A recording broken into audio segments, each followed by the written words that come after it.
Voters, almost always, they seem to go along with me because they know I'm working hard. I have a nice high IQ.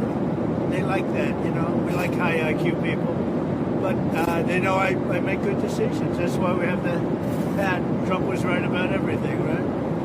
But, I don't like guys they just keep saying, no, I vote no, I vote no.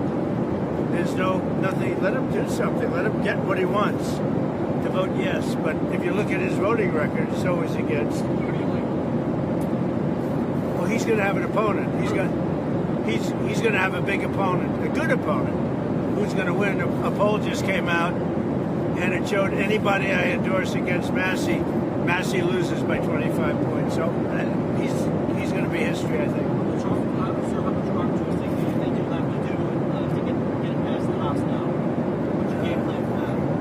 I felt the Senate was going to be tougher than the House. We got there. We got pretty much what we wanted. It's an amazing package. It's the biggest bill ever passed if we get this done. Most of the people wanted 7 or 8 different bills. And I thought that was tougher because it'd be 100%, but then there'd be nothing. This bill has something for everybody by doing it this way. So we're happy about it. We're happy with the result. Well, they're going to ask for certain changes, probably. I don't know. I guess what would happen, if that happens, you then have to run it fast past the Senate, so, it never ends. I don't know if that's going to happen. Do you think it's still possible to get this done? I guess that's been done, right? On occasion, that will happen where they'll make a change and they'll get it passed, so it'll go pretty quickly. But I think the Senate was a very big move, and they worked very hard. I didn't get along with Tillis, and he resigned. That's good. That's a good thing. Somebody that would really be great is Laura. She grew up there, but they live in Florida. They have a very good life, and they're great people. She did fantastically running the RNC. She's even got a show it's like the #1 show, and Mark Levin is likewise. They have the #1, #2 show over the weekend. So she's done well. She's a great person, Laura Trump. That would always be my first choice, but she doesn't live there now. But she's there all the time. Her parents are there. She really knows North Carolina well, and I won it 3 times. I don't know who the candidates are going to be. I think you're going to have one of the congressmen step up, and should do very well. So is she talking to you about it? No, not at all. It's so soon. I had it out with this guy 2 nights ago, and he resigned, which I was happy about. He did us all a favor. Sir, you spent a lot of time with Secretary Noem today, obviously. Did you discuss with her at all this report about an $80,000 money payment she received in 23 and appears to have been kept on her battery disclosure? No, I haven't. You're telling me this for the first time. I think she's done an amazing job. On Secretary Noem, you talked about... Who are you with? Washington Examiner, sir. Okay. Good paper, actually.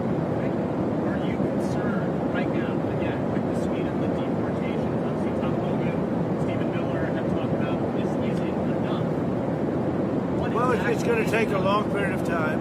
We're going to have a lot of angst because it's a tough thing. But no, I think they're doing an amazing job. And we're doing a lot of home deportations. We're doing a lot of deportations or self-deportations where they come in and they deport, and then they want to come back into the country. And they can only come back into the country under no circumstances unless they go out the proper way. Otherwise, they're never coming back in. No, I think it's going very well. Look, Biden did us a tremendous disservice when he allowed this to happen to our country. And I always said it's the toughest thing. I had inflation, and I got rid of it. We don't have inflation. I had a bad economy, and we set a new stock market high today.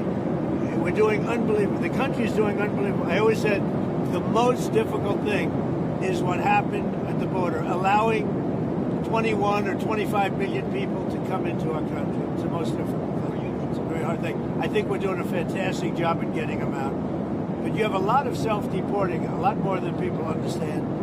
And those people are eligible maybe to come back in. Mr. President, are you thinking of extending the pause on tariffs beyond July 9th? No, I'm not. I'm not thinking about the pause.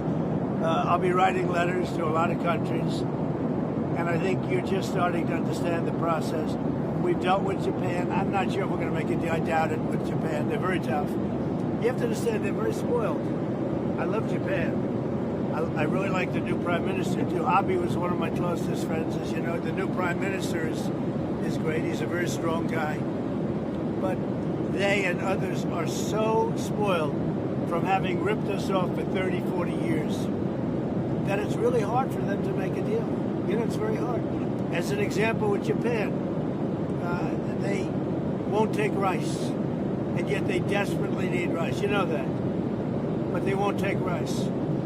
They won't take other products that we have. But think of it, they need rice so badly, but they won't take rice. I figured that was an easy one. Or the cars, as you know, they send out millions. We didn't give them one car in 10 years. They won't take any cars, but they'll sell millions. So we told them, sorry, you can't do that.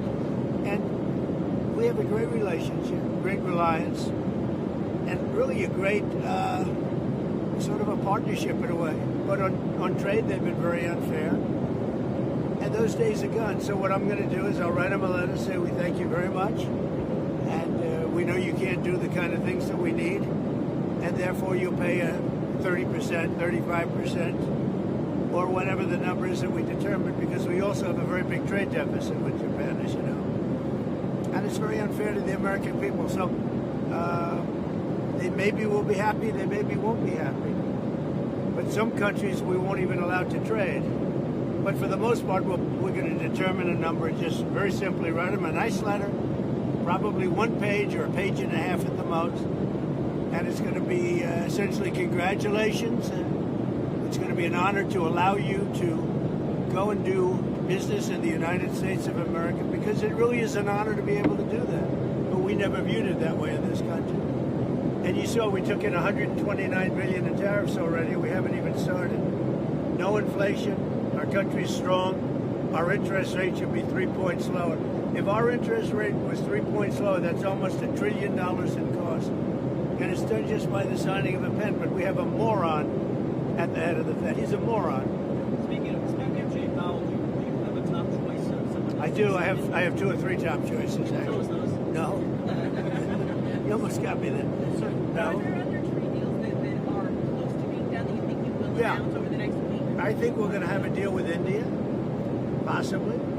And that's going to be a different kind of a deal. It's going to be a deal where we're able to go in and compete. Right now, India doesn't accept anybody in. I think India is going to do that. And if they do that, we're going to have a deal for much less tariffs. Thank you for telling me, by the way. You mentioned Marcus. Yes. He was impeached in the House, declared in Yeah. the Senate. Investigating him, can we investigate the auto pen? What's your investigation? Well, the auto pen is under investigation. The auto pen's a serious thing. I think it's one of the most serious things I've heard. Mayorkas was a terrible, terrible secretary, but he was given orders to do things, and the people that gave those orders probably have pardons. You know, Biden pardoned a lot of people. The only one he didn't pardon was himself. But I don't know if I'd do to him what he did to me. The problem is he wouldn't understand what happened, so maybe it wouldn't be so bad. Video with Speaker Johnson is telling him about how he stopped the LNG gas and he Right. thought it was something else. Oh, How yeah. many more examples do you think there are that Speaker Johnson or that President Biden just didn't know what he was doing? President Obama was a terrible president. President Biden was the worst president in the history of our country. President Bush should not have gone into the Middle East and blown the place up. So I don't give him high marks either. Thank you very much, everybody. Thank you. I give Trump very high marks. Goodbye, everybody.